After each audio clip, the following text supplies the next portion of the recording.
Do you need a buffer state like Yugoslavia anymore? No.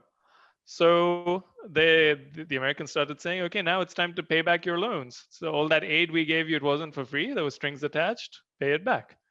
At the same time, they started doing subnational diplomacy, and they through the West Germans told the leadership of federal states like Croatia and Slovenia that, look, you don't have to pay this. You're so industrialized, but Belgrade, builds these factories and spends all the money, from factories and your industrial base in Ljubljana and Zagreb. They waste it on these peasants in Bosnia and Macedonia. Don't worry, you don't have to pay. It's the capital that has to pay. It's Belgrade that has to pay. It's Serbia that has to pay. If you declare independence, we'll give you diplomatic recognition. We'll support you, and no debts.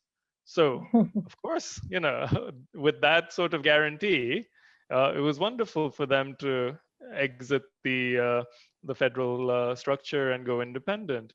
And the roots of the civil war, of the disintegration of Yugoslavia, there's this whole mythology around it. Oh, these incompatible savage Easterners, Mhm. these Orthodox Christians and Catholics and Muslims, they just can't get along because it's in their blood. That's nonsense. That's Orientalist garbage. It's racist to say that. Okay. These things don't happen in a vacuum. They happen because secessionism, separatism is very rarely organic. It happens Mhm. because foreign powers give some sort of support. It can be arms and military support, it can be diplomatic support, it can be financial support. That's Mhm. how it happens.